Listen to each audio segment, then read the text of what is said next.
जब भी अमेरिका वापस आया तो मैं हमेशा आके अमेरिका को बहुत अप्रिशिएट करता था। इस दफा जब वापस आया हूं तो मैं आपको अपनी पर्सनल फीलिंग्स बताऊंगा। मैं बड़ा मायूस हुआ हूं अमेरिका को देख के आके। और मैं पहले तो जबानी और अपने रिसर्च और किताबों के हिसाब से कहता था कि sun is rising from the east.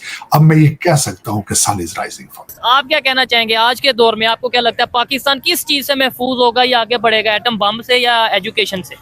ये तो पूरी दुनिया को पता है कि एजुकेशन से होगा। देखिए, मैं तो ये समझता हूँ कि जैसे इंडिया की ग्रोथ है ना एटॉमिक में या एजुकेशन में, उससे हम तकरीबन 50 ईयर्स पीछे हैं मेरे ख्याल से। 50 साल पीछे, 50 साल जो है ना हम पीछे हैं। मुझे किसी जब जहाज में तो मुझे किसी ने कहा कि यात्रा मंगल में हो, जो मेरे लिए हिंदी का लफ्ज था। तो मैंने जसदीप से पूछा इसका मतलब क्या, तो उन्होंने कहा कि आपका सफर जो है आप खैरियत से गुजरे आपका, तो दुआ किसी मेरे लिए। वो मैं समझता हूँ कि उन्होंने मेरा दिल जीत लिया। हमने तो अपने बच्चों को अब ये सिखाया कि इंडिया हमारा दुश्मन नहीं है। हमें कश्मीर के नगमे सुना सुना के ना ऐसे हमारा माइंड सेट बना दिया था। अब डिजिटल दौर है, अब बच्चों को पता है। नई नस्ल को हमने गटरों नालियों पे वोट नहीं दिलाना, शऊर पे दिलाना। कौन से कंट्री का विजिट रहा है आप? मैं दुबई गया हूँ, सऊदी अरब में गया हूँ, तुर्की गया हूँ। अगर पाकिस्तान इंडिया के ताल्लुकात बेहतर होते हैं, ट्रेड खुलता है, तो हमारी फूड इन्फ्लेशन तो उसी दिन 24 घंटे में 40% कम हो जाएगी। दोस्तों, साजिद तैयार ठीक कह रहा है। जो भारत में एक बार आता है ना, वो भारत का हो जाता है। ये शब्बीर अहमद जो है, ये पाकिस्तान का क्रिकेट वर्ल्ड कप में कवर करने आया था। भारत का दीवाना होके गया था दोस्तों। इसने इतनी तारीफें की थी भारत की, और जब ये भारत पहले आया नहीं था ना कभी, तो ये वहाँ बहुत जहर उगलता था। ये भारत के बारे में, हिंदुओं के बारे में बहुत बोलता था। लेकिन जब से ये भारत से गया, ये पागल हो गया, ये दीवाना हो गया। इसका दिल करता है कि भारत से इसको टिकट मिल जाए, पासपोर्ट मिल जाए, तो ये भारत आके हमेशा के लिए रह जाए। दोस्तों, ये चाहता है, ये वीजा लेके। देख लीजिए, ये है भारत की ताकत। क्योंकि सनातन कभी किसी से जुल्म नहीं करता ना दोस्तों, सबके साथ प्यार बांटता है। जो आ जाए उसको अपने दिल में बिठा लेता है।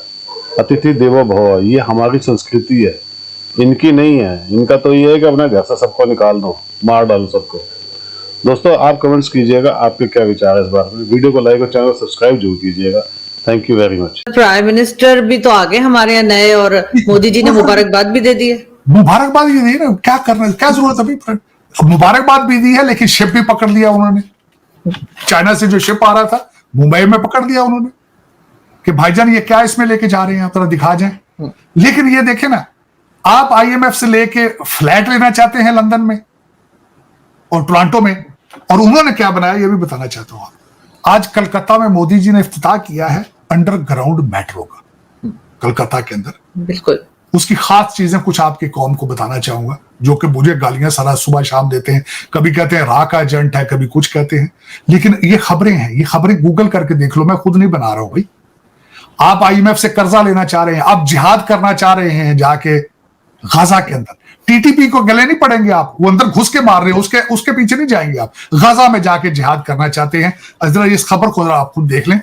4.8 किलोमीटर दरिया के नीचे से उन्होंने कलकत्ता और हावड़ा, एक जगह है जो कलकत्ता के साथ इंडस्ट्रियल जगह है, उन्होंने उसको जोड़ा है दरिया के नीचे से, क्योंकि ट्रैफिक बहुत ज्यादा थी। 4.8 किलोमीटर की टनल 9 किलोमीटर दरिया के नीचे से जाके बनाई है, और बनाई सिर्फ 66 दिनों में। कमाल ये 66 दिनों में बनाई उन्होंने। अब दूसरी सुन ले बात। मैं इंडिया के अंदर मौजूद था तो गुजरात के अंदर उन्होंने सेमी कंडक्टर ताइवान की मदद से $10 बिलियन का प्रोजेक्ट वहां पे लगाया है। खूबसूरती उसकी ये होगी कि 100 डे के अंदर वो ऑपरेशनल हो जाएगा, एक 100 डे के अंदर। तो आरजू, मैं ये ऐसे नहीं कह रहा, ये मैं हवा में नहीं छोड़ रहा हूं कि sun will be rising from Bharat. मैं ईस्ट का भी कह रहा हूं। ईस्ट का पहले मैं चाइना का भी कई दफा साथ शामिल करता था, लेकिन इस वक्त उनकी इकॉनमी बहुत स्लगिश है, हालात उनके खराब हैं। कोविड के बाद उनके हालात ठीक नहीं है। लेकिन आपको मैंने जिस तरह पहले बताया था कि ये मेरी इंफॉर्मेशन नहीं है। आईएमएफ ने कहा है कि तीसरे क्वार्टर में भारत की जो इकॉनमी है उसने 8.4% ग्रोथ की है।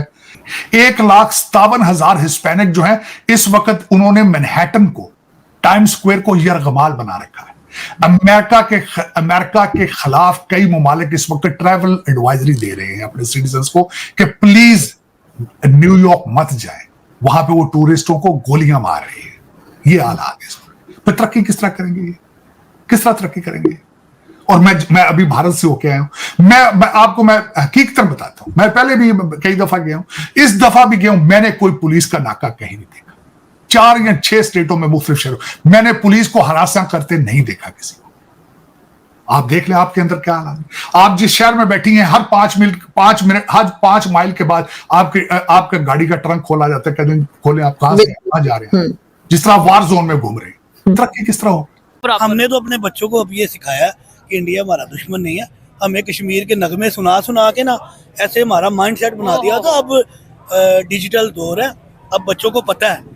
नई नस्ल को हमने गटरों नालियों पे वोट नहीं दिलाना, शौर पे दिलाना। कौन से कंट्री का विजिट रहा है आप? मैं दुबई गया हूँ, सऊदी अरब में गया हूँ, तुर्की गया हूँ। ठीक हो गया। हमें बहुत से लोग इंडिया से देखते हैं और आपकी जो सोच है ना कि दुश्मनी को खत्म करना है, मोहब्बत का पैगाम देना है। आप जिन इंडियंस के साथ रहे हैं, अगर आपको उनका नाम आता हो, आप नाम लीजिए, शायद उन तक ये वीडियो आपकी पहुंचे। देखिए, एक हमारे दोस्त है महमूद भाई, महमूद भाई हैदराबाद दक्कन के थे। ठीक है। और एक हमारे जो ना दास भाई थे, दास भाई के मुंबई के, हम उनके साथ क्रिकेट भी खेलते थे। ठीक है। अब भी दोस्त हैं और इकट्ठे अभी खाना भी भी? हैं। बिल्कुल, जबरदस्त। खाना इकट्ठे। मेरे ख्याल से फील ही नहीं होता था यार ये इंडियन हम पाकिस्तानी हैं। ठीक। और एक श्रीलंकन थे, अच्छा। इंडिया में उनकी ग्रोथ हुई थी, पैदा हुए थे, ठीक है। लेकिन श्रीलंकन थे। आज भी ना वो हाँ। पाकिस्तानियों से मोहब्बत करते हैं। मैं इस चीज को हल्फन कहता हूँ कि मैं जितने इंडियन से मिला हूँ, जितने बांग्लादेश के लोगों से मिला हूँ, जितने नेपाल के लोगों से मिला हूँ, उन्होंने यही बोला कि भाई हम नफरतों से तंग आ चुके हैं। बांग्लादेशी की थोड़ी सी ना, बांग्लादेशियों की ना थोड़ी सी केमिस्ट्री और है। ठीक है। जो बांग्लादेशी है ना, हाँ। वो बेसिकली जो है ना इंडियन से जरा मुख्तलिफ है, जज्बाती है। क्या सो? अच्छा, वो भी जज्बाती है वो भी हमारे। हमारी तरह जज्बाती है, लेकिन ठीक है।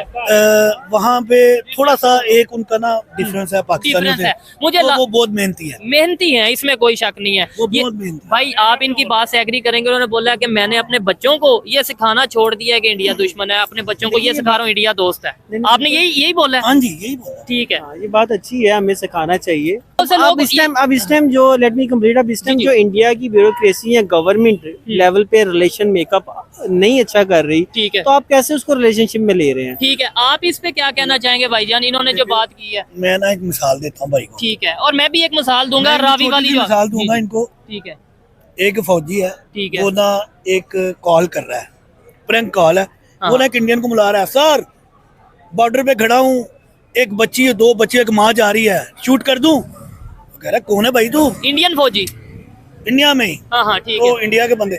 नहीं क्यों है? वो पाकिस्तानी आ रहा है हमारी दूर में, छोटे बच्चे हैं, 2, एक माँ है। ठीक वो है। कह रही नहीं 10 काले किया, 10 ने कहा नहीं मारना भाई उनको, छोटे बच्चे हैं, उनका क्या कसूर है? जबरदस्त। सिंपल सी बात है, जो डिप्लोमेटिक तल्लुकात है उनके जाती तौर पे बड़े अच्छे हैं। नवाज शरीफ के घर मोदी हाँ, आया था, मोदी आया बगैर था। बताए, ऐसे उनके ही। जाती तल्लुकात बहुत अच्छे हैं। अगर हमें ये ना सिखाया जाता कि इंडिया हमारा दुश्मन है, तो फौज कहाँ से बनती है? फौज के साथ साथ दोस्तों इन मौलवियों का भी बहुत बड़ा हाथ है, जो इन्होंने हिंदुओं से नफरत बांटी है 70 साल तक। सबसे बड़ा हाथ इन्हीं का ही है। इन्होंने ही सिखाया है लोगों को कि हम तो सबसे अच्छे हैं, हिंदू काफिर है, जहाँ मिल जाओ वहाँ मार दो तो तुम्हें जन्नत मिल जाएगी। ये सिखाया जाता है इनके यहाँ पे। अब वो इतना जहर जो भरा हुआ है, अब वो जहर तो भरा ही रहेगा, वो तो निकल नहीं सकता। ये सोचते हैं कि हो जाएगा, ऐसा कुछ भी नहीं होगा दोस्तों। पाकिस्तान ना सुधरा है ना कभी सुधरेगा, इसके टुकड़े ही होंगे। और जो गंदे लोग हैं उनका खत्म हो जाना ही ठीक है, इनका बर्बाद हो जाना ही अच्छा है। मैं तो हमेशा यही कहता हूँ, इसीलिए जिनको पूरी दुनिया लाते मार मार कर निकाल रही है। बाकी आप जो कमेंट्स कीजिएगा, बताइएगा आप क्या कहते हैं इस बारे में। वीडियो को लाइक और चैनल को सब्सक्राइब कर लीजिएगा। Thank you very much.